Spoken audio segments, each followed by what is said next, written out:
Так, ассаламу алейкум, витаю вас, друзья. Так, сегодня 12 июня 2025 года, 16 часов по Берлину, 17 по городу Джохару. Друзья, вас всех приветствую. Сегодняшний свой стрим я назвал «Шок. Немецкая разведка БНД. Путин планирует удар по ЕС». Давайте об этом и многом другом поговорим. Но, как обычно, напоминаю вам, наш стрим вещает по YouTube каналу Reality и на канале TikTok Аслан Арцуев. Далее, всем тем, кто находится во временно оккупированной Чеченской Республике Ичкерия, либо фашистской России, пожалуйста, не пишите комментарии, не ставьте лайки, не распространяйте ссылку на наш стрим. Смотреть безопасно, друзья. Смотрите на здоровье, пожалуйста. Всем тем, кто не находится в фашистской России, либо в оккупированных территориях, Ичкерии или где-либо в другом месте, то, пожалуйста, присоединяйтесь. Нам мешают доносить до людей правду. Постарайтесь сделать так, чтобы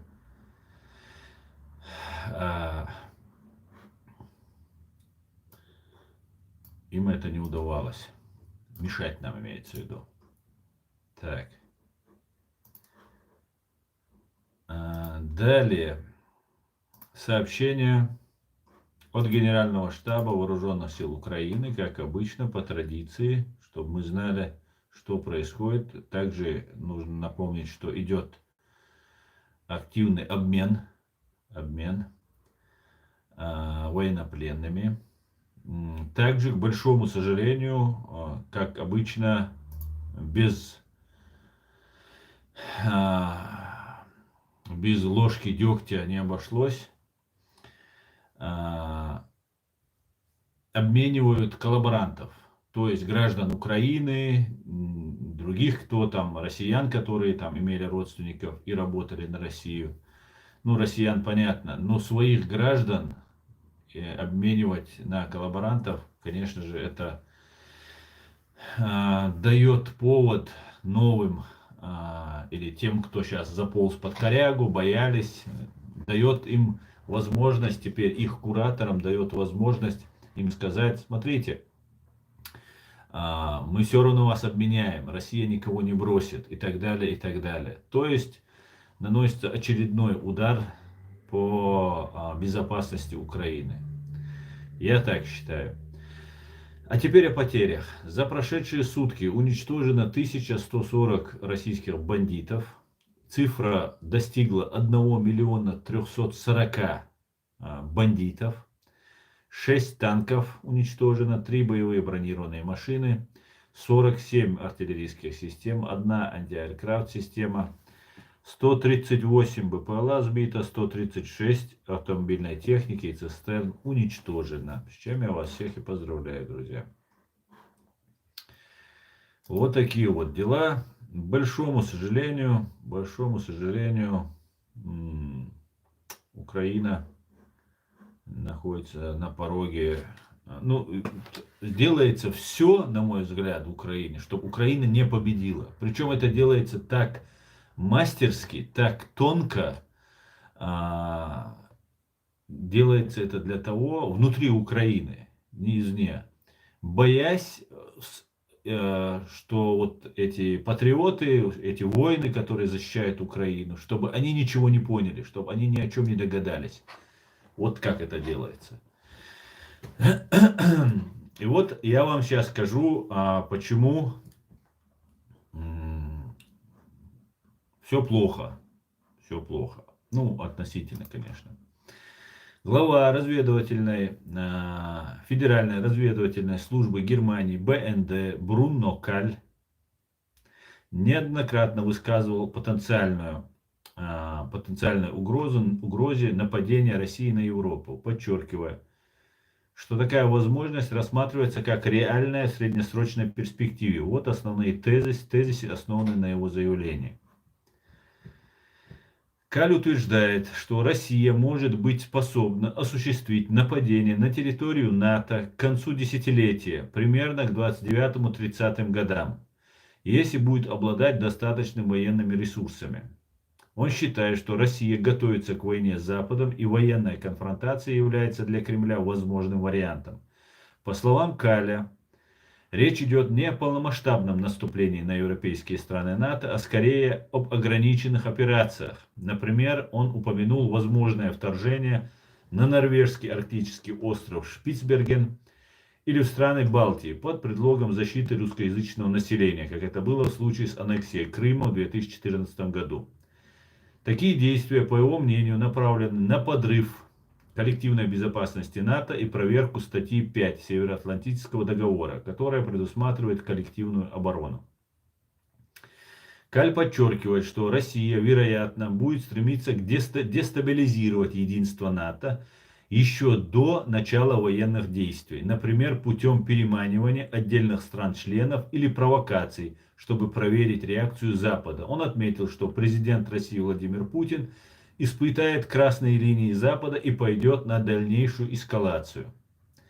То есть здесь вот отдельных стран, переманивание отдельных стран-членов НАТО и провокаций, я подразумеваю, речь идет о террористических актах, которые уже, на мой взгляд, уже начались, уже мы видим разные нападения, в том числе нападение в городе Грац, Австрии, на школу, нападения, ножевые нападения здесь, в Германии, в Гамбурге и Мюнхене, ну и так далее. Я думаю, это будет продолжаться. И об этом как раз говорит глава БНД. Каль связывает сроки возможной агрессии против Европы с ходом войны в Украине. Если конфликт завершится раньше 29-30 года, Россия может быстрее перераспределить свои ресурсы для создания угрозы Европе. Он считает Украину лишь одним шагом на пути к Западу. Заявление Каля сопровождается призывами к усилению обороноспособности Германии и НАТО. Например, в Германии обсуждаются планы расширения сети бомбоубежищ в течение ближайших 4 лет из-за угрозы со стороны России. Также отмечается, что НАТО разрабатывает планы обороны на случай возможного нападения. Некоторые источники, включая заявление президента России Владимира Путина, называют подобные утверждения бредом и пугалками для бюргеров, ну и так далее, и так далее. Эти выводы основаны на заявлениях Каля, сделанные в 24-25 годах. Также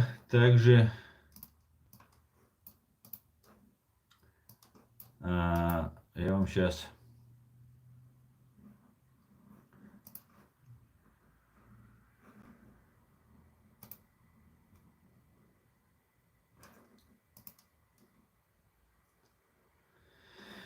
Сейчас, секунду.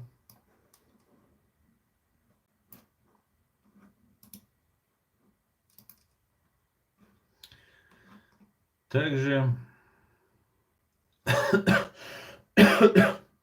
у нас есть доказательства этого, говорит глава БНД, предупреждает о планах России атаковать НАТО.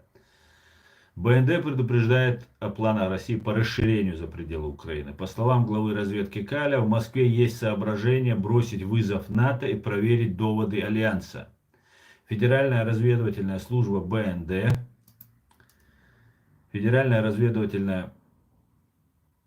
служба БНД предостерегает от недооценки экспансионистских устремлений России. БНД совершенно уверенно и имеет доказательства разведки, подтверждающие это, что Украина всего лишь шаг на пути России к Западу, заявил глава БНД Бруно Каль в подкасте, опубликованном в понедельник медиапорталом Table Briefings. В Москве есть люди, которые больше не верят, что статья 5 НАТО работает, и они хотели бы проверить ее, говорит Каль. В статье, также известной как «Дело Альянса», говорится, что нападение на страну НАТО будет считаться нападением на всех партнеров и приведет к возникновению совместно оборонного обязательства. У нас есть доказательства.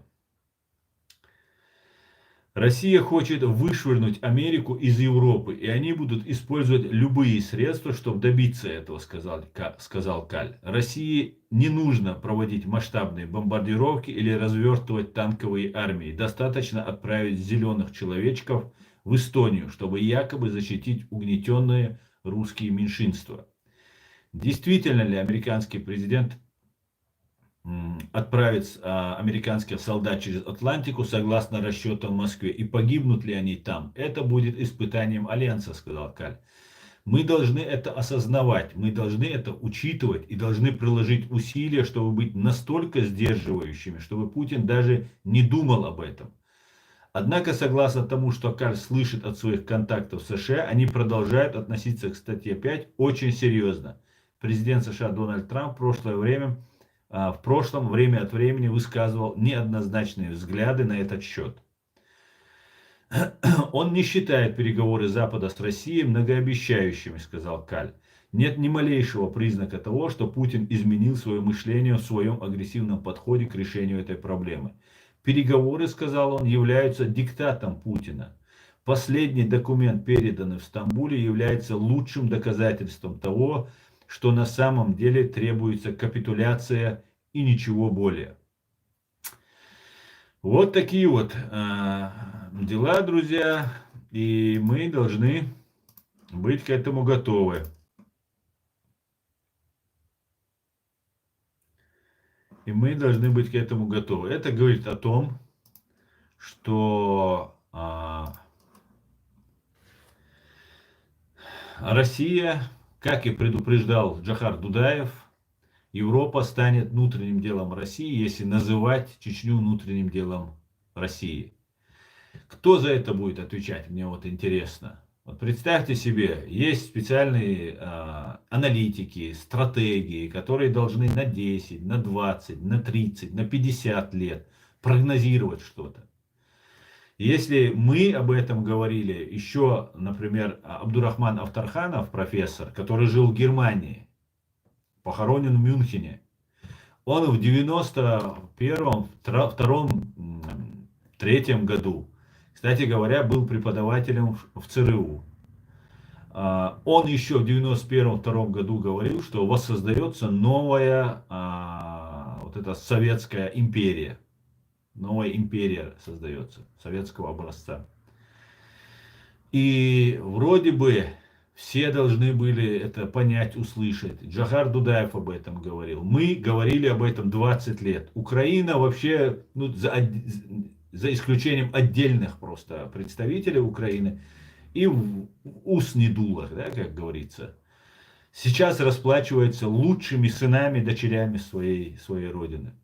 Теперь угроза просто очень серьезная, 29-30 год, это как раз к тому времени, скорее всего, война в Украине закончится. Сколько украинцы смогут отстоять свою территорию, сколько они ее отобьют. Вот на этом как бы война остановится. Может быть, в этом году остановится, может она перейдет там в другую фазу. Но, может быть, продлится там до 27-го, до 28-го года. Может быть, быстрее. Вот то, что уважаемый глава БНД говорит о том, что если раньше остановится война, то у Путина будут силы пойти дальше. Будут пойти силы дальше. И пока русские не получат в нос, как об этом сам говорил Проханов, помните такой деятель, который хотел на Крещатиках сгореть в танке.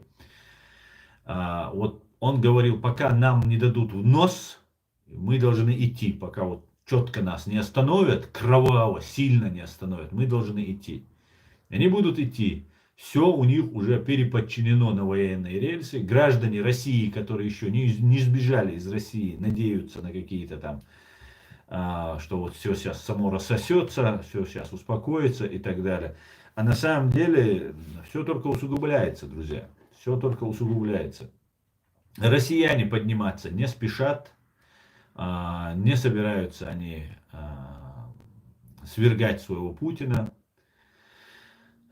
После Путина продолжится режим, сторонники ведь останутся. Совершенно верно, Сергей. Дело в том, что мы говорим Путин, Путин там и так далее, и так далее. Дело не в Путине, дело в системе учреждений КГБ СССР.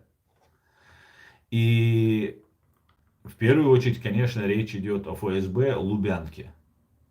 И эти вещи игнорировались почему-то. Вот кто должен сейчас в Германии отвечать за это? Вот сколько миллиардов вложили в Россию, немецкая экономика, французская, английская, американская экономика. Сколько миллиардов туда вложено, что они сделали вот из вот этого Путина, из этого КГБ СССР того, чем они стали. Вот сколько это вложено. Кто теперь должен расплачиваться? Теперь молодые люди, которые еще не родились 30 лет назад, когда предупреждал об этом Дудаев или Абдурахман Автарханов, эти люди, которые еще тогда не родились, они теперь должны будут отдавать свои жизни, получать увечья, становиться калеками. Понимаете? Но если сейчас предпринять правильные шаги, правильные меры, конечно же, все изменится. И ничего у них не получится. Ну, давайте об этом многом другом поговорим. Не, Валя, Медведь, остальные, Сергей, это никто. Валя Стакан, Медведев, это все никто, это вообще ничто, это марионетки, никто, им абсолютно. Медведев вообще, Валя Валентина Матвиенко, она-то хоть более мужчина, чем Дмитрий Анатольевич Медведев, на самом деле. Дело не в них, дело в системе КГБ СССР. Дело в системе, сама система, все государство, российское государство, это система КГБ. Понимаете? ФСБ капиталисты деньги очень любят. Да, конечно, деньги они любят, но как мы видим, посылать вперед вот этих своих оболваненных россиян они тоже вполне могут. Эркин, шалом, шалом, всех приветствую. Валейк салам, позитрон. Валейк салам.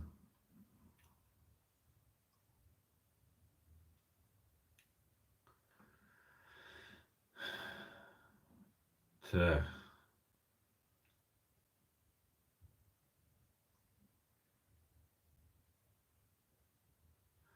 Похоже, народ из любого своего правителя сам делает себе очередного пучхе. Да, совершенно верно, позитрон, абсолютно. Абсолютно так. Совершенно верно.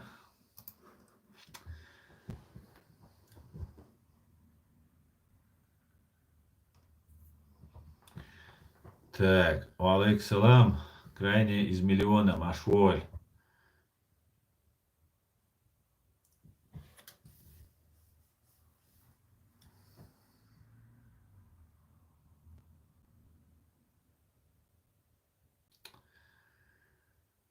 Вот такие вот дела. Хагича, ваша самудол дал мокш машли лойло асала машал дойгастан дойгс эндик антуа дерес холь месси дели сала машал холь хоовер маш. Хоовер маш. Победит тот, кто больше утилизирует мужиков и население. Да, да.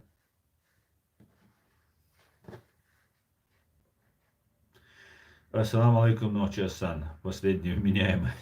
Почему я последний? Нет, я далеко не последний вменяемый. У нас очень много таких. Ангуш, Машволь. Напомню, Яшин, Германия. Германия, Новая Россия, Бавария. Отвалит в 1932 году. Случится Баркал застрел. Но это как бы, конечно, по планам, смотрите, планы такие, они озвучены очень давно, их никто не скрывает.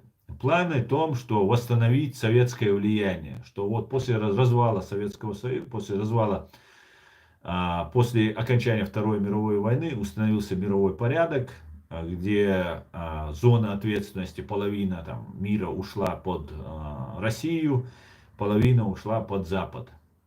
И страны Балтии, часть Германии, половина Германии, Чехословакия, Чехия, Словакия.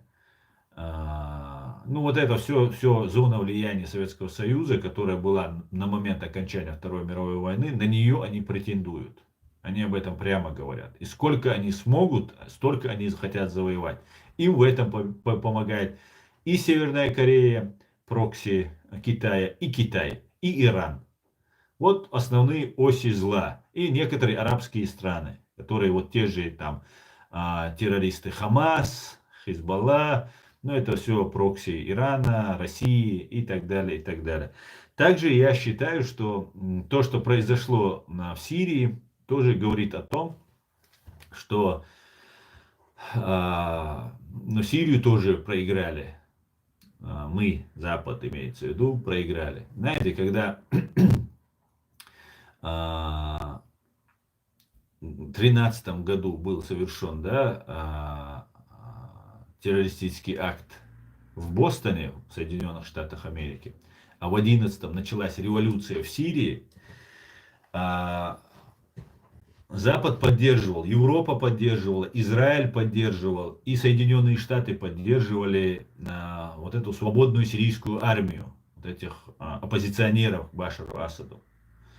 Затем произошел террористический акт в Бостоне, затем появился ИГИЛ, у американцев появились американцы самые главные, как мы знаем в этом мире, и они, которые поддерживали, а Запад, Европа точнее, ориентировалась, Израиль ориентировались на Соединенные Штаты.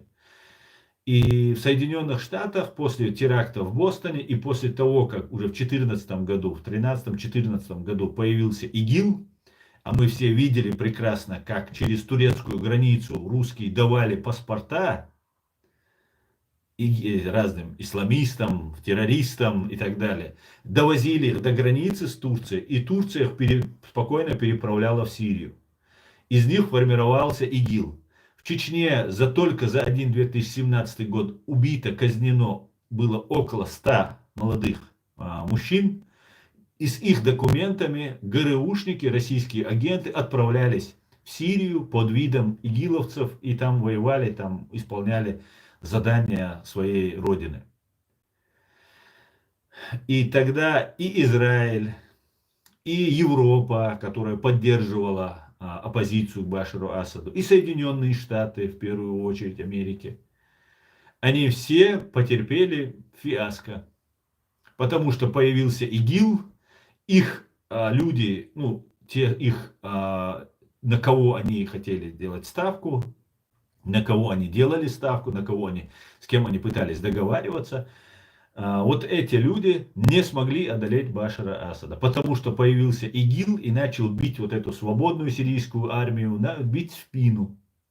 То есть братья-мусульмане, так сказать, ГРУшные, там есть весь сброд, который со всего постсоветского пространства собрали, помните, там вот все русскоязычные там были в этом ИГИЛ.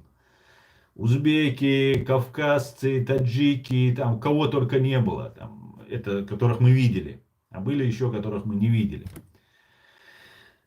И вот эти все люди били братьям-мусульманам, вроде бы воюющих против Башара Асада, против тирании, били их в спину, полный разброд и шатание получилось, и все, и погрузилось это все вот в непонятную какую-то байду, когда все убивали друг друга. И потом уже Турция и Россия вывезла Башара Асада, а вот этот новый какой там у них там сейчас этот деятель, который сейчас галстук одел, вчера воевал против Америки, был в Аль-Каиде, потом был там с ИГИЛом, что-то там был, вроде бы против США воевал, а теперь он костюм одел, теперь переобулся, и вроде бы как бы он теперь уже занашинский. А на самом деле это полная эта система, которая нужна была России, Россия, ФСБ, их это все устраивало, и постоянно там где-то сзади, вроде бы и за Запад, вроде бы и в НАТО входит Турция, но всегда почему-то какие-то российские делишки там происходят. Понимаете? И вот в итоге сейчас пришли, к чему мы пришли. И сейчас пока вроде бы там спокойно, вроде тихо, но уже какие-то движения начинаются. Израиль проиграл в этой схватке. США проиграли в этой схватке. Ну и все остальные. Ну как бы сейчас сказали, то Турция сказала, да, это наш человек, не волнуйтесь, мы контролируем. Но контролирует Турция и Россия. Россия и Турция совместно действуют. Очень часто и вот заметно. Потому что, опять же, как перевозили, как с Кавказа перевозили вот этих боевиков в Сирию. Понимаете? Вот как это все работает. Вот как это все, оказывается, работает. И вот эта ситуация сейчас может снова повториться. Сейчас опять начинается все это движение, брожение, и все это может снова, с новой силой повториться. К большому сожалению.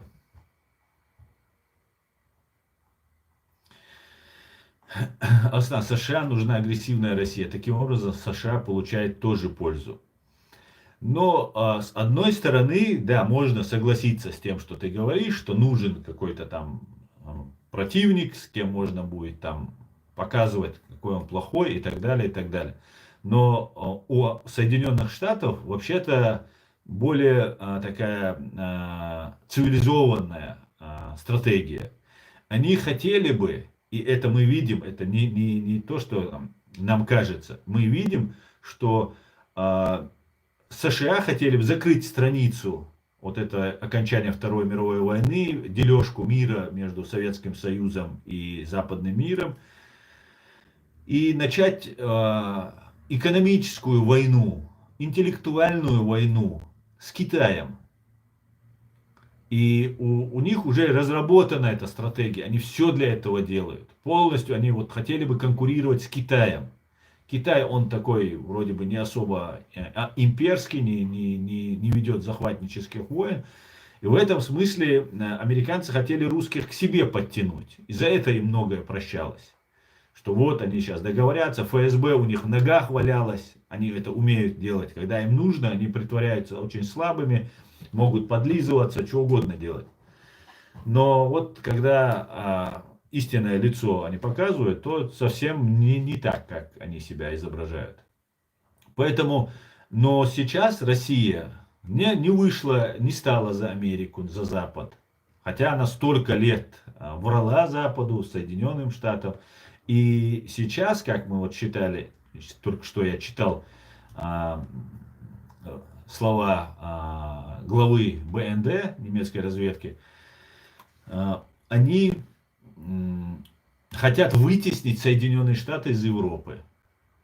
Скажи, это выгодно американцам, если их хотят отсюда вытеснить? Они здесь себя очень хорошо чувствовали, американцы, на самом деле. Очень хорошо. У них было все просто здесь. Если бы Россия не мутила бы, у них и деньги вложены, и абсолютно проамериканские взгляды здесь. Например, немцы, вся молодежь, немецкая вся, не могу, конечно, сказать, большое количество молодежи после школы едут учиться в университеты США и не возвращаются. Там остаются, там работают, там развиваются и так далее. И это не только Германия. Все европейские молодые люди стремятся попасть в США, чтобы там учиться, там работать, там развиваться. Все, практически все говорят на английском языке здесь и так далее. Поэтому уже как бы Америка вот здесь полностью как бы Европа полностью проамериканская. Да, есть здесь американофобы, там все остальные тоже присутствуют, но по большей части нет. Это все хотели бы так. Поэтому я не вижу, чтобы Америке это было выгодно. Я вижу, что сейчас Америка, понимая, вся проблема в том, что не только в Европе все это происходит, не только в Израиле это все произошло. Это происходит и в самой Америке. Посмотрите, что сейчас происходит в Лос-Анджелесе, в Калифорнии, что происходит. Люди выходят с советскими флагами. Представьте себе, там маячат советские флаги, обязательно, куда без этого. Мексиканские флаги, сжигаются американские флаги. И это готовилось очень давно в Америке. Очень давно. Русские снимали фильм, как будет гражданская война в Америке и так далее. И американцы это поняли. И Дональд Трамп, и все 18 разведывательных служб Соединенных Штатов Америки, на мой взгляд, сказали европейцам, у нас там катастрофа, нам нужно у себя порядок наводить. Вы должны сейчас, европейцы, и вооружаетесь, и деньги вкладываете, и все остальное делаете. И мы передаем вам ответственность теперь. Потому что все чисто на нашем авторитете выехать не получится. Понимаете, там русские будут пробовать. методы, как я вам вчера в стриме рассказывал, методы пазлового программирования.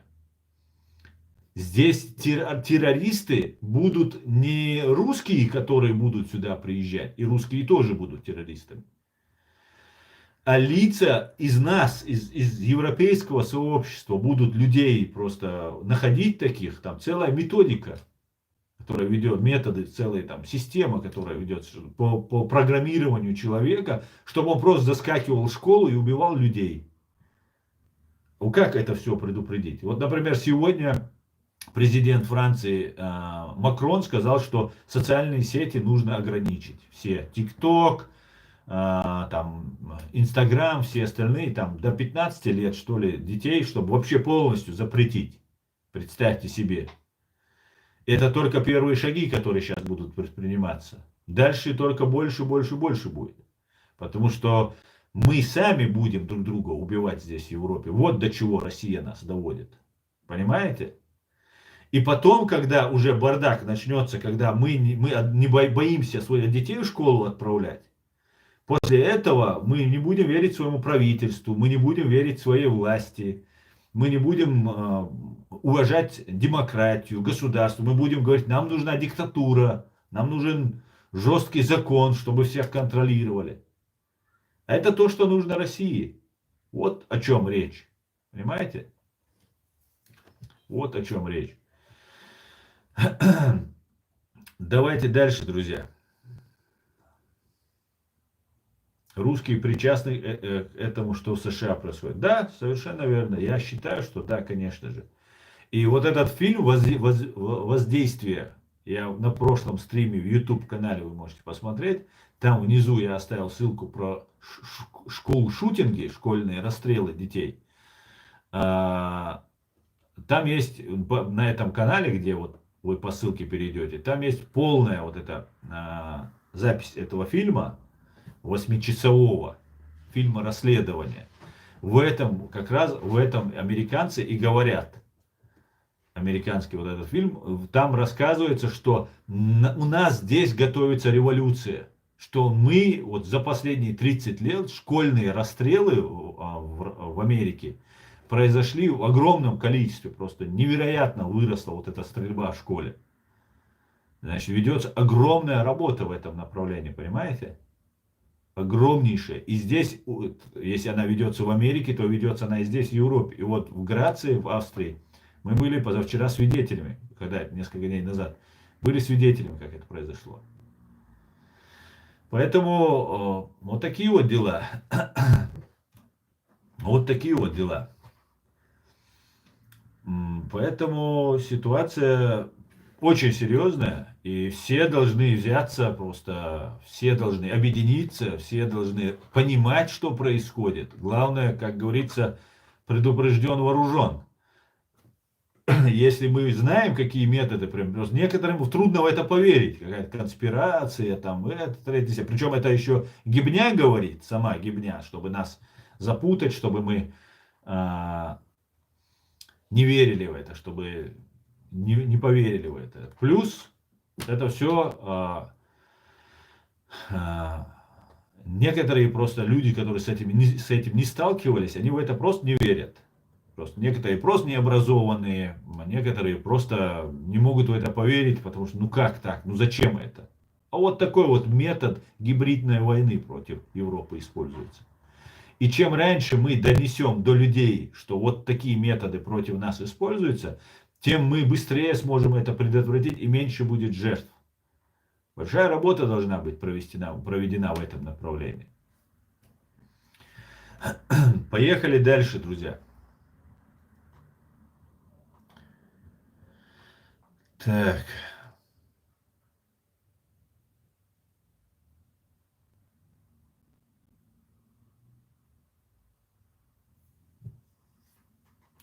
Спасибо вам, да хранит вас Аллах. Спасибо, Сергей, взаимно и вас. И вас пусть хранит Всевышний.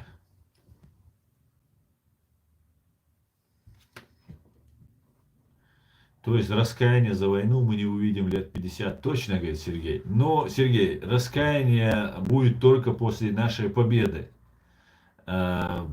пока мы не видим, что дело идет к победе. Короче говоря, на несколько лет это в любом случае все затягивается.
Это же насколько участок развалится Россия. Не знаю насколько, посмотрим. Один вопрос. Почему в Германии присутствует чеченофобия? Сайбертрак, я не видел здесь чеченофобию, я тебе честно скажу. Ни разу, ни по одному случаю. Ну, я не так много общаюсь в силу разных обстоятельств, но я не видел здесь чеченофобию.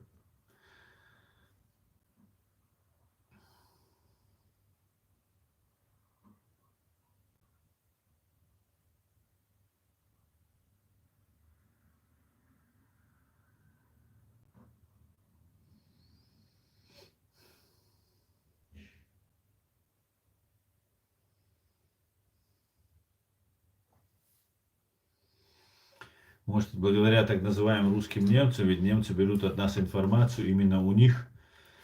Да, это есть, информацию берут, я имел в виду, может, и от немцев, но я не видел чеченофобии, честно тебе скажу. Да, здесь может быть тебе как там к мигранту, может кто-то там отнестись там не очень, но, ну и может быть потому, что я не общаюсь. Не видел именно чеченофобии, что вот именно потому, что чеченцы не любят. Хотя допускаю, что такие тоже есть. А то, что русские немцы, ну не знаю, русские немцы они или просто русские, то, что я помню, здесь в Германии искали переводчиков, и не было переводчика, понимаете, не русского. Армяне, русские, вот это переводчики, которые говорят на немецком, на русских языках, и они никто не вызывает доверия. Уже проблема с переводчиками, понимаете, чтобы там для суда нужен был переводчик не русский. Вот не было такого. Была проблема найти, не знаю, нашли они или нет, но вот такое вот было. Как-то так, да. Поэтому, ну то, что консультанты, правозащитные организации, журналюги, пропагандюги и разные другие эти деятели, это все пророссийское. Просто, я не знаю, чем они их подкармливают, чем они их там задабривают. Но вот они пророссийские. И все строится, вот начиная, нас вообще не слышат в этом смысле. Нас вообще не слышат. Понимаете? Все вот выстроились вот в этот ряд, что чеченцы исламисты, чеченцы абсолютно неуправляемые, нецивилизованные. Вот эта пропаганда, она ведется. И когда я говорю, что мы демократы, чеченцы это демократы по сути своей, 1000 лет мы демократы. Ну, иногда смотрят с такими удивленными глазами. Это, откуда это такие вещи, это чеченец говорит такие. Есть такое. Но вот нужно заниматься всем. Где мы все, чеченцы? Нас же нету. Мы же все. Вот смотрите, один в Австрии появился, один деятель. Политик, депутат, там где-то там, как-то там что-то там. Ну или как бы депутат. И я ему сегодня пишу в ТикТок. Он там выкладывает, если вы подпишетесь 100 тысяч человек, у меня сразу появится возможность, я буду говорить за вас, там, ну, такие вот вещи говорит. Но у меня, например, 115 тысяч, здесь там 45 тысяч в ТикТок, ну, короче говоря, 160 тысяч, в других социальных сетях есть там по несколько тысяч. Думаю, ну, поговорю с человеком и задаю вопрос. Как вы относитесь к тому, что Россия убила 250, более 250 тысяч наших граждан, и вот эта террористическая банда ФСБ, как вы к этому относитесь? Он удаляет мой комментарий. Я ему пишу, вы же вроде политики, я хотел с вами поговорить. Он опять удаляет мой комментарий. Я скриншот сделал, выложу вам обязательно. В Австрии там один политик появился. Вот и это есть все политики, которые здесь представляют. Русские их пропихивают, через свою агентуру их туда забирают, а мы, чеченцы, ничего не делаем по этому поводу. И в конце концов, когда нам какие-то вопросы нужно решать, ну там же есть какой-то там политик, давайте к нему обратимся.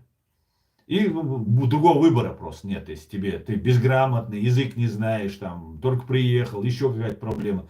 И ты думаешь, ну вот он может там в их парламенте что-то решить. А он пророссийский. А какой нам от этого толк? Пророссийский, причем если бы он говорил бы, что он пророссийский, чеченцы в его сторону не посмотрели бы. Понимаете? Если чеченцы не выходят там с флагом Ичкерии и не говорят там, как я, YouTube каналы не ведут, это не значит, что чеченцы одобряют. И поэтому они притворяются вот этими, иншаллах, машаллах, там, ичкерийцами, там, третье, десятое, мы типа против России.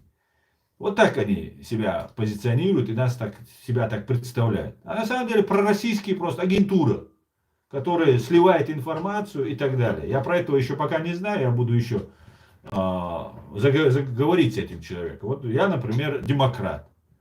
Он в Австрии какой-то там политик. Не знаю, насколько там все это правда. И я хотел бы взять у него интервью. Вам тоже, наверное, было бы интересно услышать. Человек, который заявляет, что он представляет чеченцев, хочет там какие-то наши там вопросы решать. Мне очень интересно. Меня как под микроскопом рассмотрели все. Все мои минусы, плюсы, вся моя история, вся подноготная выложена в открытый доступ. Причем я ее сам рассказывал, потому что они меня спрашивали, и мне нужно было доказывать это еще. Причем я доказывал это всегда. А почему какие-то люди появляются тут непонятные и начинают от имени чеченцев говорить, но постоянно увиливают, когда им задают вопросы. Удалять. Я его не оскорблял, я ему ничего плохого не сказал. Просто как ты относишься к России, к ФСБ, террористической банде ФСБ. Если ты к ней нормально относишься, и ты чеченец, то ты предатель. То ты от имени чеченца здесь говорить не можешь. Езжай в Россию и там говори. Или представляйся россиянином, что ты россиянин, что ты за Россию, за ФСБ. И вот тогда ты представляешь. И посмотрим, сколько вокруг тебя чеченцев соберется. Этого они не говорят. Они притворяются там исламистами, демократами, ну, не против России якобы. Но так не пойдет, так не пойдет. У нас здесь в Европе так не пойдет. Туда, в себе, в Россию, там давайте. Как-то так, друзья, как-то так. Давайте почитаем комментарии. Почитаю ваш комментарий.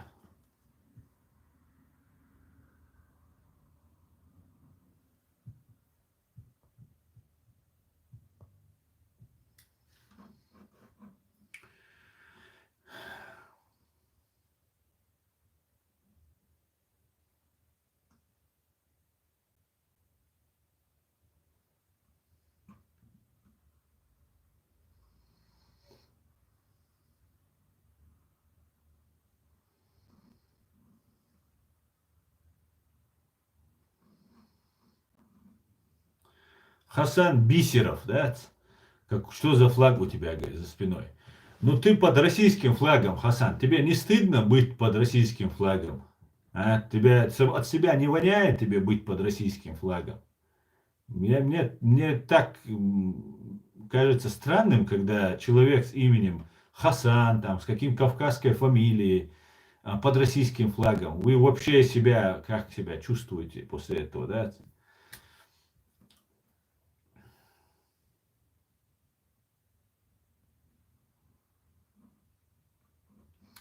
Я не знаю, по каким признакам развалится Россия. Пока о развале речи не идет. Пока о развале речи не идет.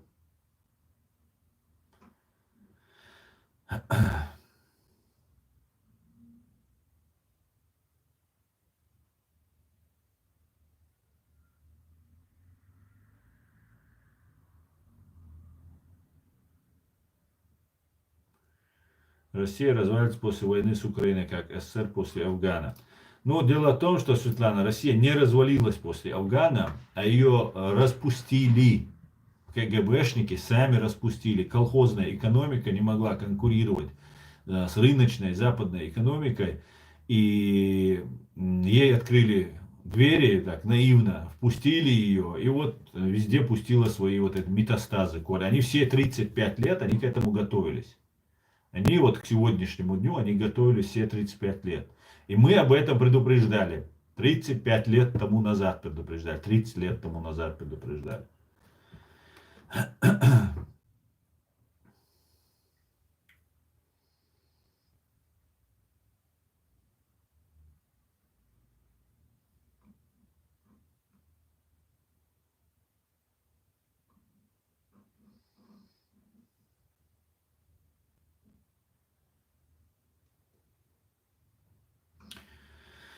Вот смотрите, вы тут пишете про Израиль, пишете, что угодно пишете. Какой-то этот Хасанчик зашел там, про американский флаг говорит. Вас как мясо отправляет на войну против людей, против свободных людей, которые вам ничего не сделали. Никогда украинцы вас не бомбили, они вас чурками не называли, они вас там пинков не давали вам. И вы едете воевать туда. Вы вспоминаете и Палестину, вы вспоминаете, всех врагов России вы вспоминаете. Вы терпилы, вас уничтожают. У вас нет мужества за себя постоять, за себя сказать. Когда был геноцид чеченского народа, вас всех не было. Когда был геноцид сирийского народа, если брать мусульман, вас тоже я не видел, не слышал. Когда уничтожали уйгуров только лишь из-за их религию, вас тоже никого не было слышно. О чем вы можете говорить? Вообще исчезните с кавказскими никами, там вообще не позорьтесь. За вас больше всего стыдно. Вы вообще второй сорт, вы вообще ноль на России. Вы же это прекрасно понимаете. Зачем вы сейчас топите с этими никами? Хотя, может быть, вы не кавказцы, может, просто у вас ники такие. Ну, не знаю.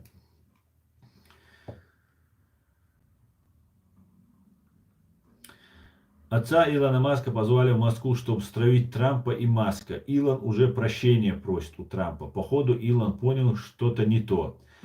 Да, да, Эркин, наверное, да. Не знаю точно, ну, возможно.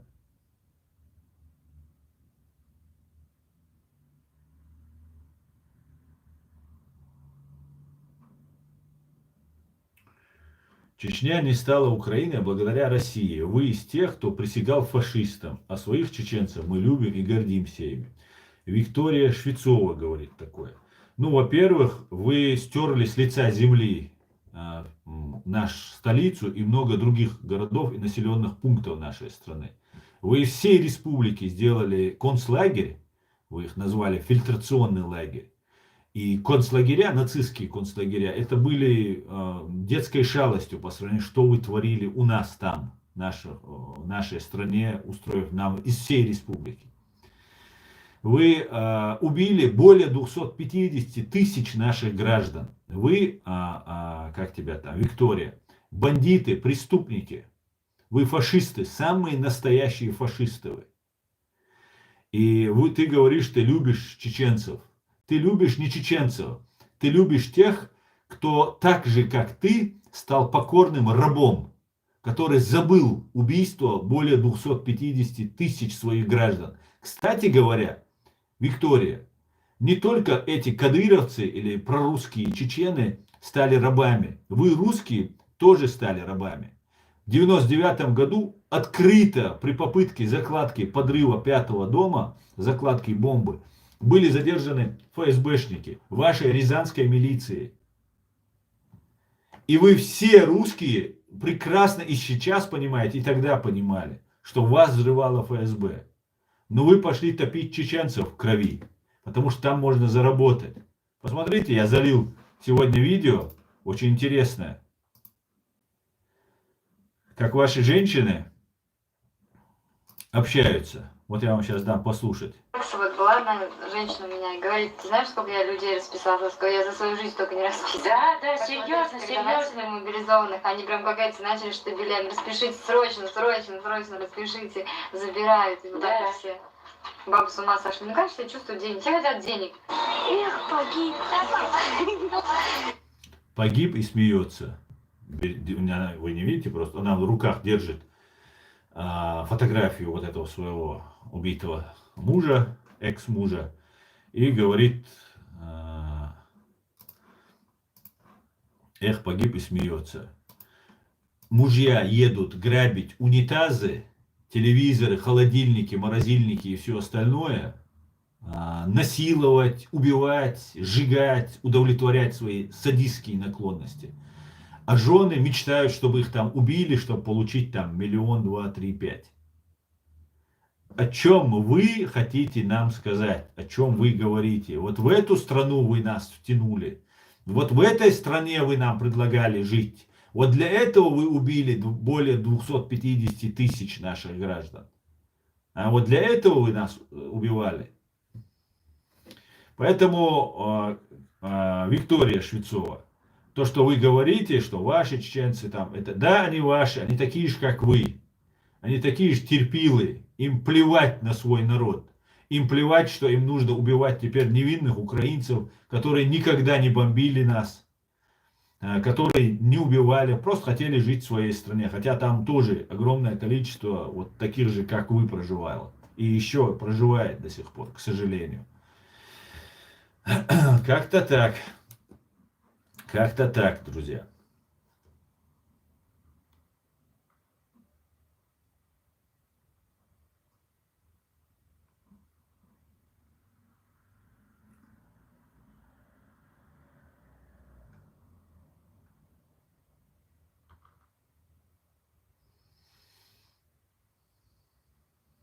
Привет, Страс Клайд.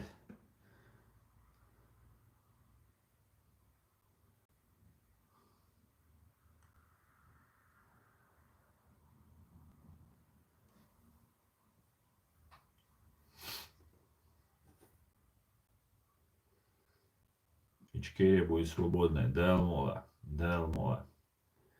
Дай Бог.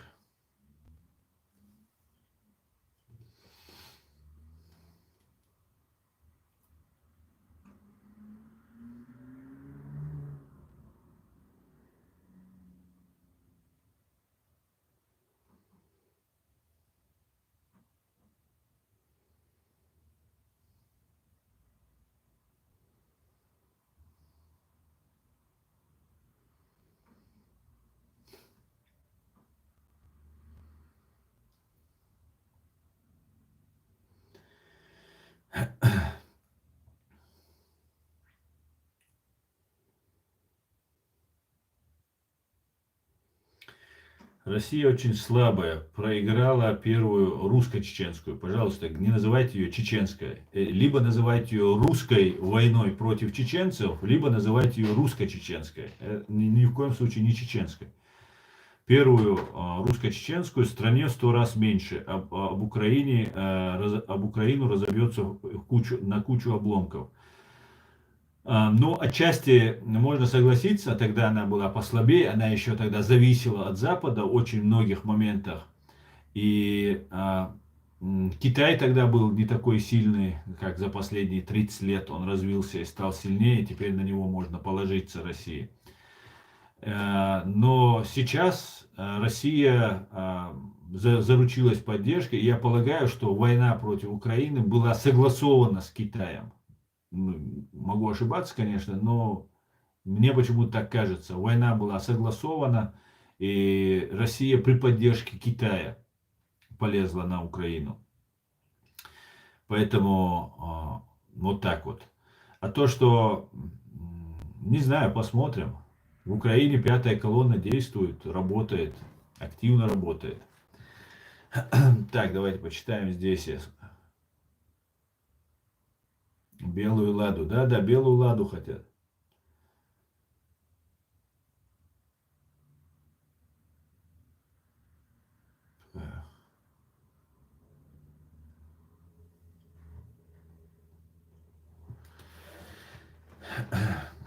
Так мы и тебя уничтожим, говорит Егор Шаман. Егор, но уничтожить это же не значит быть правым, правильно?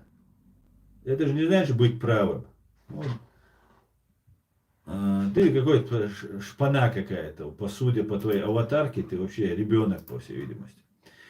Убить человека это не значит быть правым. Вы, россияне, русские, сейчас вот заходите, мне тут пишете, там, украинцев ненавидите и так далее, называя их братьями. Вы выглядите в самом худшем свете. Больше подлости, большего вероломства представить невозможно, которое вы сейчас делаете. Представьте себе, называя братьями, называя, спасая русских, русский язык, вы убиваете русских, бомбите русских, которых огромное количество в Украине живет. Вы, захватывая Донецк, Луганск, спасая якобы русских, защищая русских, насильно всех мобилизовали и первыми в атаку послали вот этих всех луганских, донецких, которые вам поверили вашей пропаганде. Представьте себе. С тюрем вы забрали всю, вот, всех бомжей, бичей, с вокзалов, совсюду вы отправили. С тюрем вы всех забрали. Всех оболваненных, патриотов, там все, вот этот весь сброд собрали, бросили туда. И этот сброд, как сейчас правильно Путин говорит, он выдает свои планы, что из нее будут делать элиту, оставшуюся вот эту. Элиту для чего? Чтобы мобилизовать других, которые сейчас сидят в России и думают, их пронесет. Нас же не зовут на войну. Все нормально, к нам не лезут. Все. А у Путина не было достаточно головорезов и убийц. Да? Менты же не будут всех подряд. Мент, он грамотный, он образованный. Он не будет массово людей расстреливать. Да, там 1, 2, 10 найдутся. Полно таких у них. Но не найдутся, чтобы на миллионы. И вот вы все сидели, русские, спрятали свою голову в песок, оставили верхнюю часть снаружи и сидели, ждали, что сейчас все рассосется. Не рассосется, дорогие мои, не рассосется. Наоборот, сейчас обкатку прошедшие вот эти головорезы, убийцы, которые напились украинской крови, награбили там все, они будут вас выселять как из своих квартир и расстреливать. Ваших женщин будут ссылку отправлять, судить. Детей будут в детдома отдавать. Все как 30-е годы, 37-е годы это было. И вот сейчас уже есть достаточно уже подготовленных вот этих головорезов без образования, из тюрем, вот этих всех бомжей вокзальных, всех вот этих бичей. Вот это все, кто выжил, они станут сейчас, ну, более-менее, кто управляем, кого можно брать, вот они будут из них уже сколотили. И вас всех будут отправлять на войну против Европы, против Украины. А вы надеялись, что все само рассосется. Не рассосется.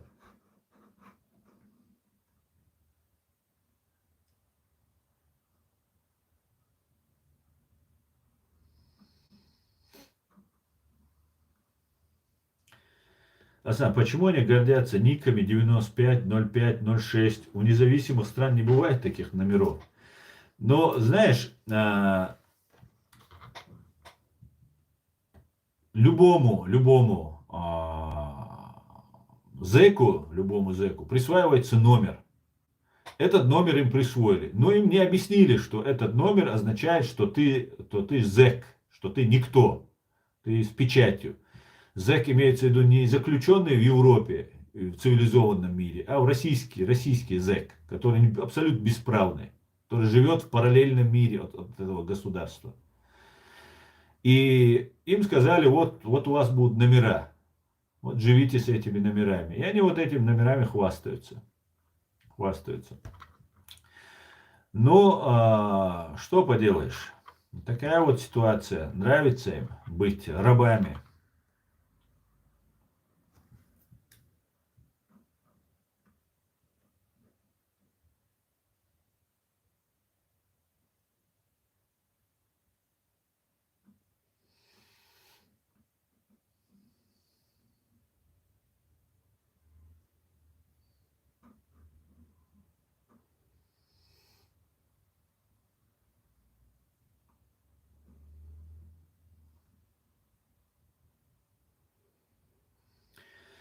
Снейк Армагеддон. Вы говорите вы, а кто вы, русские, также, если не больше, пострадали от советской власти? Она не была национально ориентированной.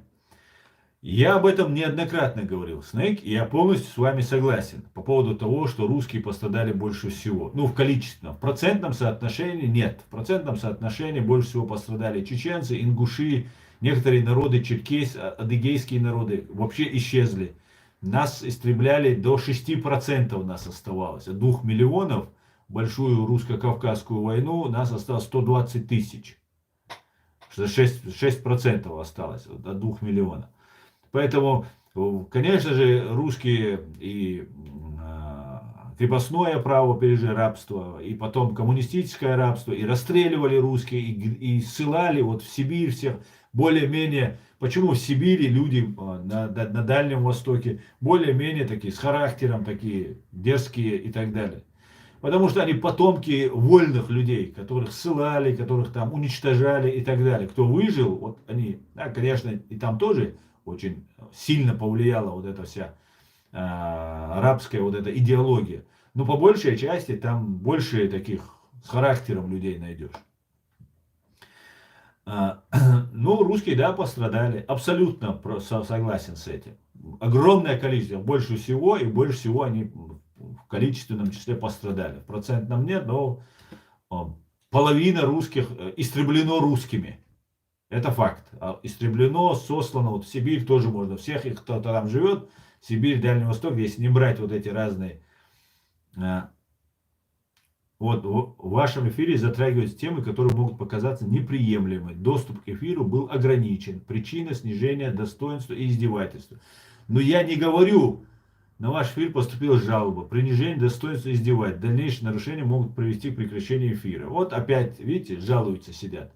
Так я не говорю, что русские плохие. Я говорю, что русских ущемляют еще больше. Они вот это все выхватывают и давай жаловаться. Понимаете? У меня вот только бан прошел на ТикТок.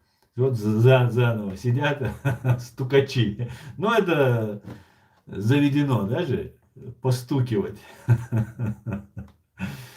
Вот такие вот вещи происходили всегда. И вот эти люди очень сильно пострадали. Россияне, русские, все пострадали. Ну, что-то же нужно делать. Вы же хозяева этой страны, вы русские. Вы же главные в этой стране. Вот, например, у нас появились кадыровцы или пророссийские, мы им имя придумали, они сами себе придумали, мы там подтвердили, я их, например, подхолопными называю, всех там, кадыровцы, ФСБшники, ГРУшники, разницы нет, всех, кто за Россию, подхолопные. Вот такая вот у них там определение, это россияне. Вы, русские, тоже должны организоваться, а у вас где организация русские? Вот скажите мне, где вы организовываетесь? Пономарев, который в Украине там действует, бывший депутат, потомственный там деятель на России. Кто у вас там еще там есть там? Навальный тоже. Ну все из гибни у вас вылазят оттуда. Где свободные русские? Где русские, которые не связаны с этой системой, с этим учреждением? Нету таких. Есть они как маргинальные, одиночки там есть. Вот и все. А я таким русским с большим уважением отношусь. Вот которые не связаны с КГБ, с ГРУ, с этой системой и борются за свободу, за права людей, за демократию, кто борется. Большим уважением отношусь. И моя площадка для них открыта. Но таких людей, ну, просто кот наплакал. Найти невозможно. Понимаете? Ведется огромная работа в этом направлении, чтобы такие не появлялись. Понимаете?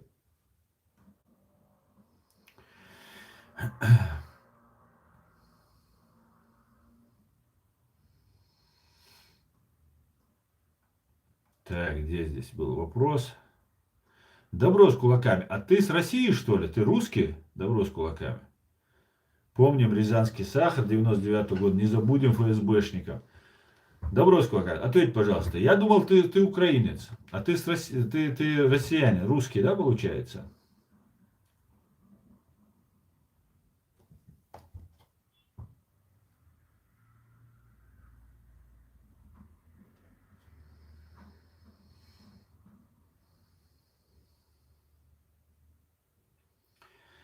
Русские, которые любят Советский Союз, якобы страдали от него. Лол. Ну, таких тоже полно. Таких тоже полно, да, тоже есть.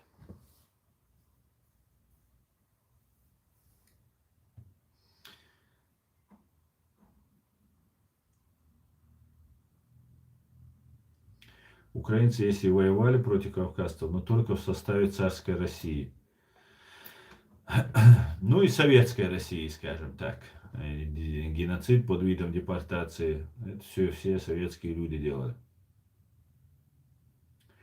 Андрей Добрый, благодарен человеку за его гражданскую позицию. Желаю вам мира и процветания. Спасибо, Андрей. Спасибо взаимно.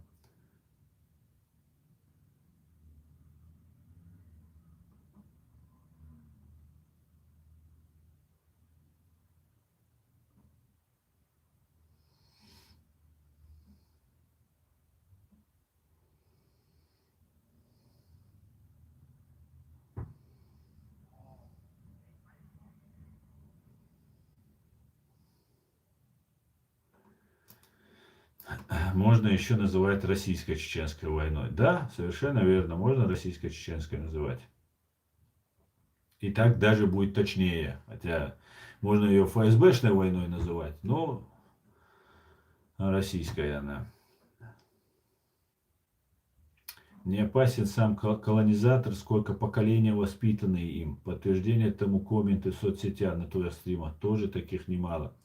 Но, позитрон, я исхожу из того, что в основном люди, которые пишут, это тролли, которые за деньги заходят и постоянно вот, пытаются отвлечь наш стрим, на другие темы переключить.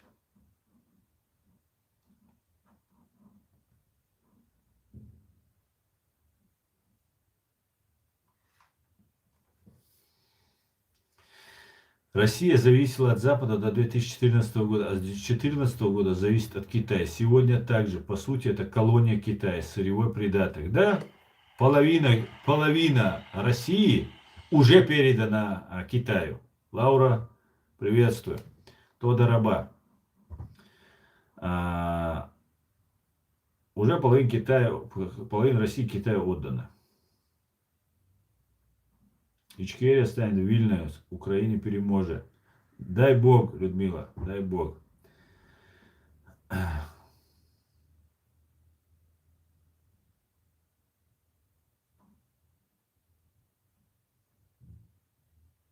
Все луганские, донецкие пустили мясные штурмы, дождались Путина и его войска. Да, совершенно верно, всех пустили под нож. Ну скажи, мистер Макс, скажи.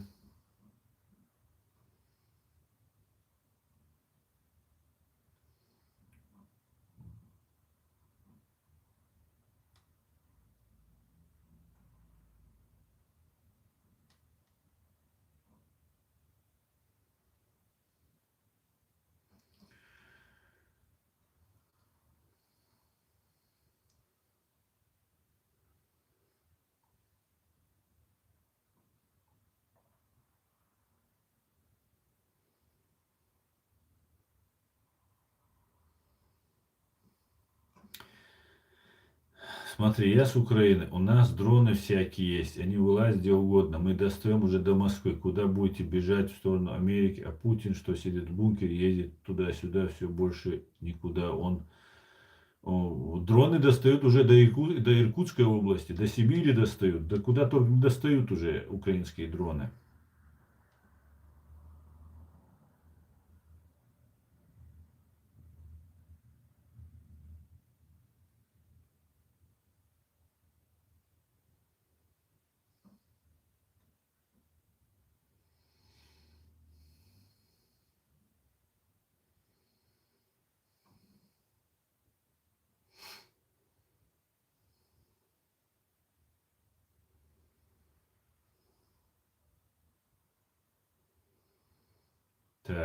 Так.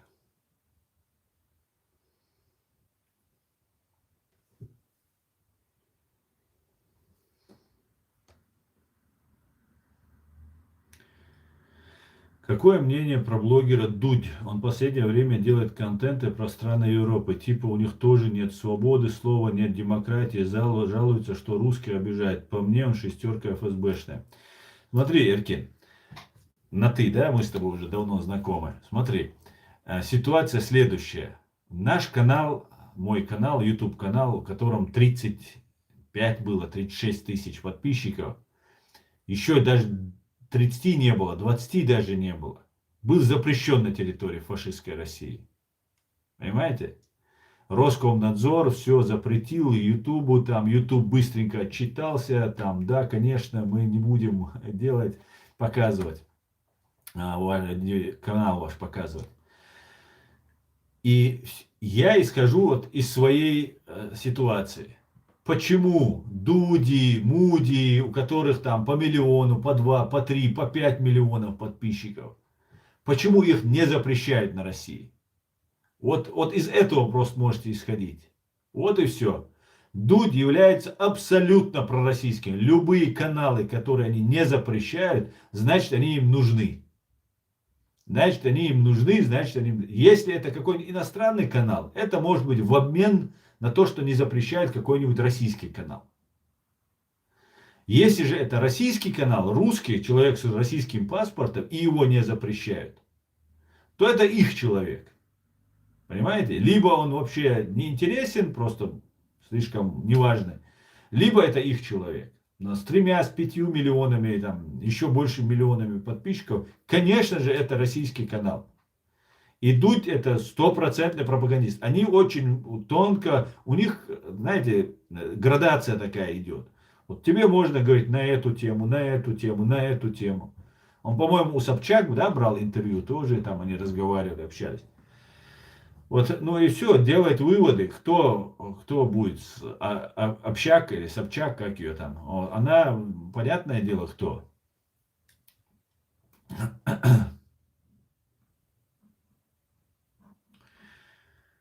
Так что вот такие вот дела.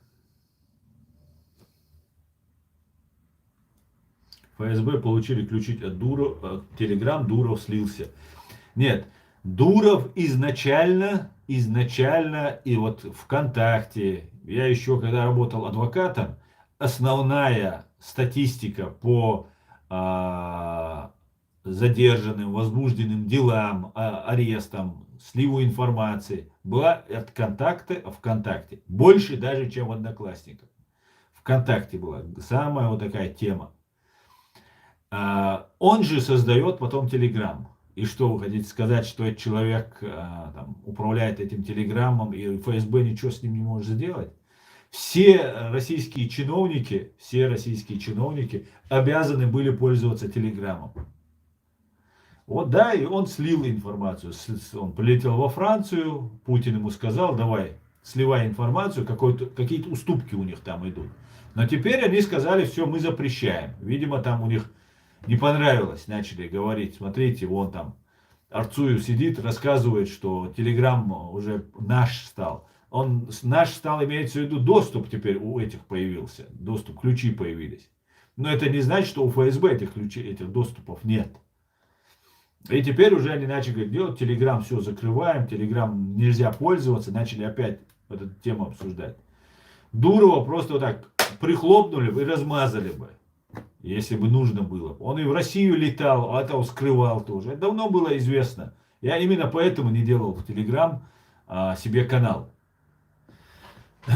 Потом, когда он прилетел, у меня возникла мысль, что у меня там была страница, я заходил делать, чтобы там пообщаться с людьми. Ну так не пользовался, людей не собирал, потому что все, кто туда заходит, все абсолютно просвечиваются. Все просто известно про этих людей. У Ютуба, например, нужно запрашивать в Ютуб, там, если там обвинить в терроризме, там кто-то напишет комментарий мне какой-нибудь, там, надо взорвать там что-то, еще что-то, какое-нибудь такое террористическое направление. Когда напишешь комментарий, тогда должны ФСБ отправить запрос в YouTube. YouTube должен, их юристы должны рассмотреть, сказать, ну да, давайте IP-адрес дадим там и так далее. А в противном случае так просто, как у себя дома, не полазишь, не поищешь. А им нужно отслеживать, следить там и так далее. Поэтому это проблематично. Поэтому я в Telegram не делал. канал. Как-то так. Как-то так.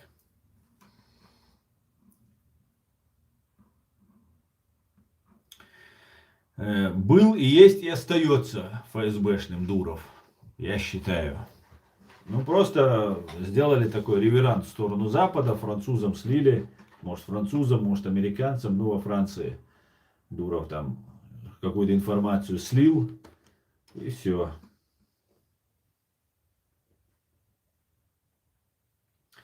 Как вы считаете, почему кавказские народы не могут сопротивление организовать Путину, путинской России?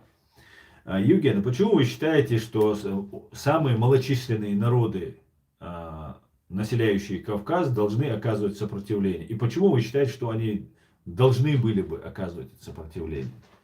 Я не вижу никакой, вообще ни малейшего там. Там черкесы есть, кто могли бы оказывать сопротивление. Они раздроблены уже давно. Там Турция ими манипулирует, там Россия ими манипулирует, тут на Западе, в Америке они есть. И в этом смысле на них как бы нужно очень много сил, энергии вкладывать. Есть чеченцы, которые будут воевать, которые воевали, которые показали. Ну, представьте себе, когда воюет ваша страна, ваши как бы мусульманские там, или ваши там культурно близкие, религиозно близкие ваши соседи грабят вас. Понимаете? И у них нет желания самим получать независимость.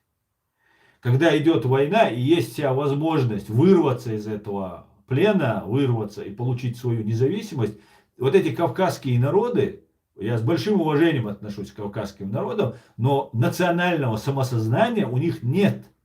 И не было, когда был геноцид чеченского народа, когда чеченцы воевали, сражались. Отдельные представители кавказских народов сражались вместе с нами. Но вот этого вот самого такого большого сопротивления не было, потому что в основном кавказские народы это осколки разных других народов, тюркских народов, иранских народов, монгольских народов, которые там оказались. Кто-то торговые пути там были, кто-то во время завоеваний там туда-сюда ходили. Поэтому там нет национального самосознания у народов, которые хотели бы иметь независимость. Они должны быть кому-то пристегнуты. Понимаете? На Кавказе есть черкесы, грузины, ну не берем отдельные, вот сейчас оккупированные в России кто находится. Оккупированная Ичкерия находится, Черкесия. Вот все, вот, которые имеют свое национальное самосознание, которые имеют свои глубинные корни и которые хотят там своей свободы и независимости. Мы, чеченцы, про черкесов я сказал, оказались в полной оккупации благодаря всему миру, который помогал нас оккупировать, платил денег, объявлял нас террористами, соглашался со всей пропагандой, которую говорила российская пропаганда, российская ФСБ. Понимаете? Дело в том, что вчера мы были демократами, вчера у нас Дудаев, все были у нас такими, хотя все прекрасно знали, что мы мусульмане. И никаких вопросов не было. Нас уважали, нас считали нашу борьбу законной, правовой и так далее, и так далее. А потом взяли и как будто согласились, да, ну да, все радикалы. Оказывается, они все радикалы-исламисты.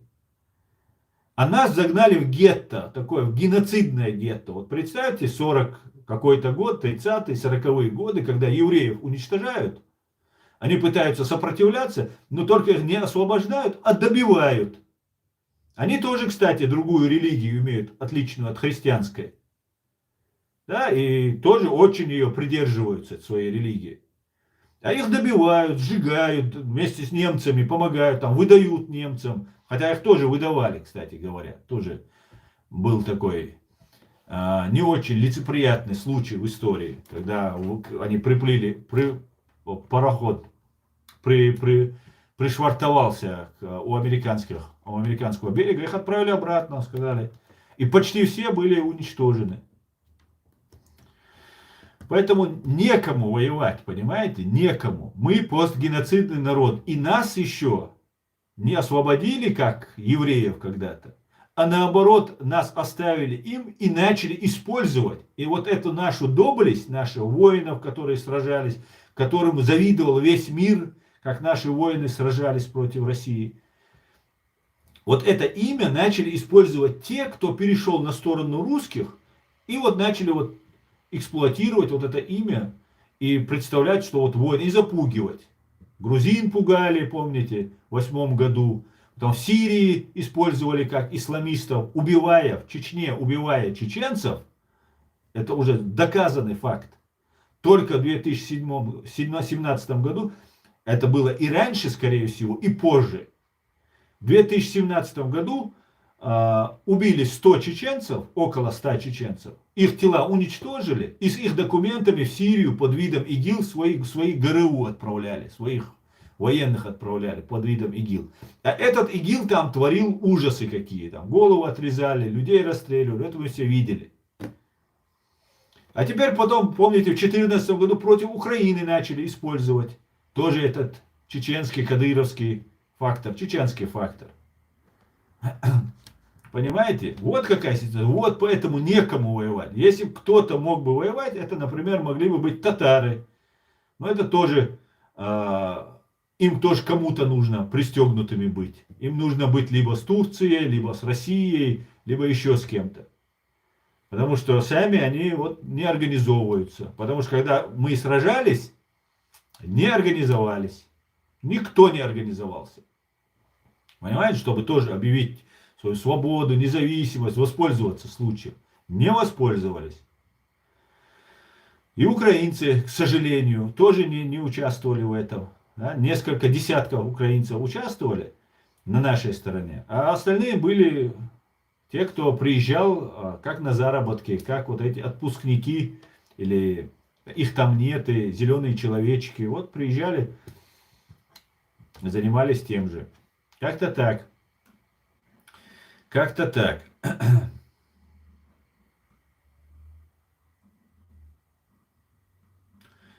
В российско-украинской войне победит тот, у кого больше ресурсов. У них солдат или у Украины дронов. Знаете, вы, конечно, абсолютно согласны. Конечно, здесь нужно и вооружение, и деньги, и современные технологии, и искусственный интеллект, и спутники, и вся вот эта инфраструктура НАТО, которая помогает все делать. Но знаете, главное в этом деле дух. Дух. Главное, сдадитесь, не сдадитесь. Опустите руки, не опустите руки. Вот в этом главный дух. Мы первую войну, как здесь правильно писали, победили не дронами, которых вообще не существовало тогда, не оружием, которым мы воевали трофейным оружием воевали. Мы победили только лишь народом, всем народом, характером, что весь народ воевало 3, 4, 5 тысяч наших бойцов, всего лишь. А к нам загнали 462 тысячи. За все эти годы войны пропустили путем ротации 5 миллионов своих вот этих головорезов, бандитов они нам отправили. Менты, ОМОН, военные, внутренние войска там. Они там срочники только воевали. Все брехня. Все воевали. Вся русня воевала против нас. 5 миллионов путем ротации. Одни уезжали, другие приезжали. Одни уезжали, другие приезжали. И весь народ поддерживал наших воинов. А потом нас начали дробить. Дробить. Убили лидеров. Почти всех лидеров убили. Президентов убили. Все. Потом начали использовать вот себе удобных людей. Не очень политически образованных людей начали использовать. Играть на амбициях. И фактор был религия. Нам начали навязывать религию, что вот мы должны быть ваххабистами, эти должны, если этот не ваххабист, то этот каратист, а если этот не каратист, то этот ваххабист. И мы уже друг друга, представьте себе, представьте, просто задумайтесь, и для чеченцев это важно будет тоже знать. Мы, которые отдавали свои жизни, вот командиры наши, вперед шли, где в истории, у каких войнах было, когда генералы шли первыми по минному полю, когда в окружение попадали. Шамиль Басаев, Леча Дудаев, там огромный Хункарпаш иступил. Многие, которые просто шли и подрывались. Причем подрывались, подлетали, падали и на карачках шли дальше руками. Разминировали, пока второй раз не подорвутся. То есть наверняка он шел максимально выложиться, умереть, чтобы освободить дорогу своим братьям, своим сослуживцев. Понимаете? Вот такие чеченцы были разделены братьями-мусульманами, Хамас, да, братья-мусульмане, которые под видом лекарств нам туда загоняли лекарства, вроде гуманитарную помощь, и таким образом финансировали разных там своих агентов. И пропаганда была о том, что они не мусульмане, то есть если мы не исповедуем их вот это радикальные взгляды, то мы не мусульмане, а они мусульмане. И у этих мусульман, вот этих так называемых мусульман, забитые были склады с едой, с одеждой, с амуницией, с другими вещами. А ичкерийцы, демократы, простые чеченцы, которые не шли на поводу вот этой радикальной вот этой идеологии, они были в оборванных ботинках, грязные, разорванных бушлатах и так далее, и так далее. Эти как на курорте были. Русские у них меньше стреляли, чем в этих. Понимаете? И эти многие, да, огромное количество среди вот этих религиозников, вот этих так называемых братьев-мусульман, огромное количество было воинов, это чеченцы были. Там пропаганда какая-то говорит, ему дают оружие, он враг видит, он сражается. Ему без разницы, что там пропаганда про него говорит, что там русские на весь мир нас такими представляют. Этого он не знает этого. Он даже по-русски не говорит, чтобы понимать, о чем там они говорят. Но его там к ваххабитам относят и так далее, и так далее. Сражались как достойные чеченцы, и эти, и эти. Но руководство вот этих ваххабитов, которое практически в полном составе выжило, они не давали ничего. И говорили, нет, это ты нельзя. И ты думаешь, ну, наверное, он же лучше знает. Он же командир, у него там знания, там какой-то 2-3 араба вокруг там ошиваются, которые тебе по ушам ездят там. Вот такие вот были дела. Нас религией раздолбили, раздробили. И сейчас украинцев также дробят. Также дробят.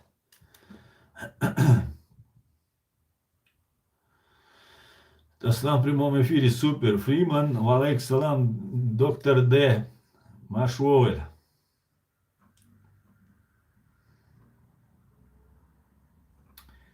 Так, 1,5 часа пролетели незаметно.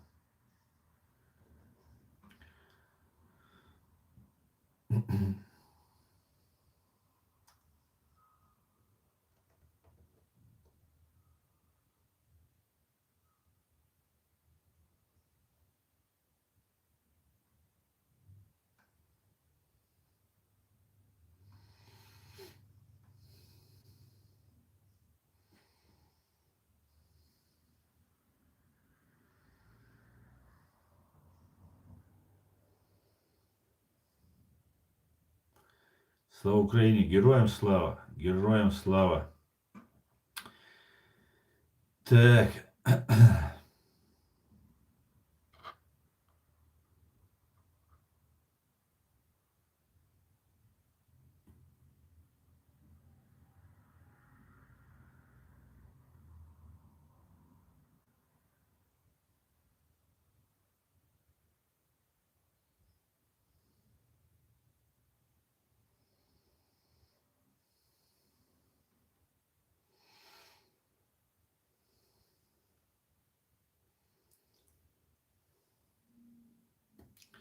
Сейчас пытаются дробить украинское общество, но бесполезно. Украинцы не смотрят российское ТВ. Украинское не смотрят. Я согласен. Но в Украине есть разные Арестовичи, Гордоны и все остальные, которые дробят. Понимаете? Это делается аккуратненько, чтобы вы не почувствовали. Как только вы почувствуете, вы их снесете. А это делается аккуратненько, постепенно, чтобы вы их не снесли. Они очень вас боятся. Если бы вы знали, как они вас боятся, вы бы умерли бы от гордости. Понимаете? Поэтому они очень аккуратно делают. Очень. Хитро делают. Израиль готовится атаковать Иран. Аслан, слыхал новость? Да, слыхал.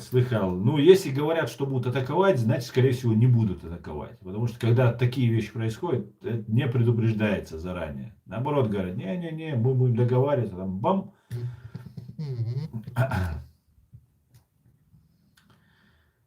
Как-то так. Сейчас, одну секунду, друзья.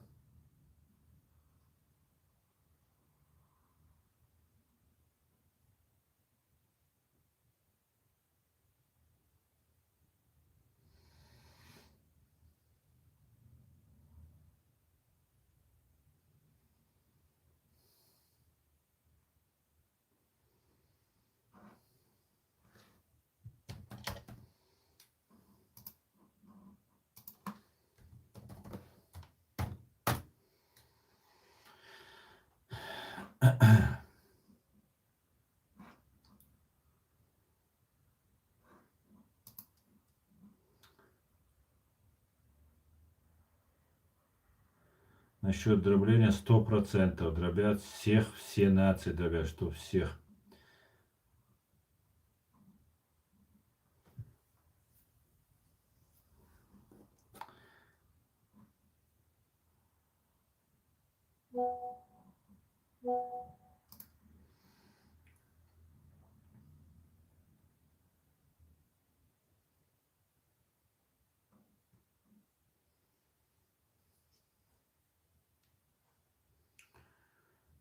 Так, слава Украине, героям слава.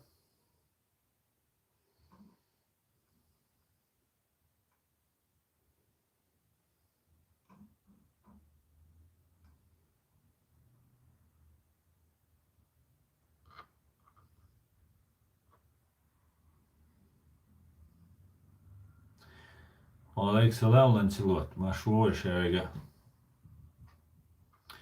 У вас есть видео на эту тему? На какую тему, Седой?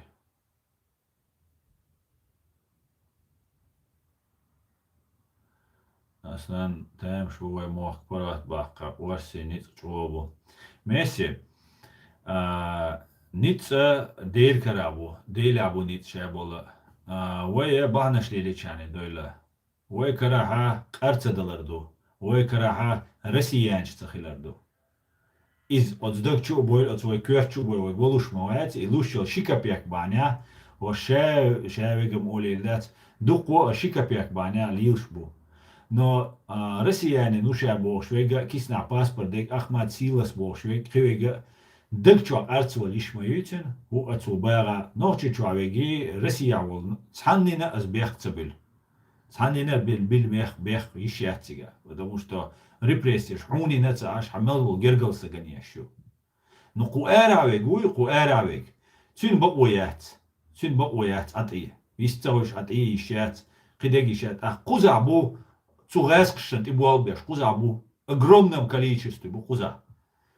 Иш гучбая без, иш цабалит без, шей дадалу шей Россия давай, шей Россия дэр элди, что цег, издадиш дуэй. А иш-то ниц бу, хамел дац, атомный бомба ю, Китай водящ ю, чалуш бу, шей чалушам бациш, положение, разнесан чан кэхтуцер. Цен хиндега гурдушун, иш дадверзер душ, дачунар, просто Каринс, речь буквы, шайганиц мел буд арехтар будешь. Хотя выход яц. Они будут лезть до тех пор, пока им дадут в нос. Им в нос дадут. Уже все решено там. Ош цуман кяч службу. Вот мерте будет твой кяч службу. Украиник, давай до 27-28 протянуть мир. Цулдяо, быкчу будет твой бутяна. И шен тур буйху, ше тирак, чеши цуман кяч службу. Ше был не чутух, бардахке. Кише выходишь. Ишь будет, извиняюсь, что на чеченском, давайте перейду на русский. Дело в том, что им нужно, они понимают, что они проиграли. Русские стратегически по-любому проиграли. Они полностью, они же несут колоссальные потери во всех смыслах. И понимая, что у них другого шанса нет, они все бросают, они все свои силы, всю свою агентуру задействуют.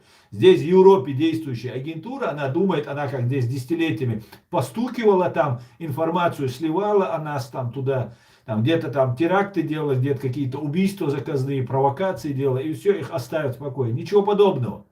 Вся агентура, которая здесь есть, российская, она будет выявлена и наказана жесточайшим образом.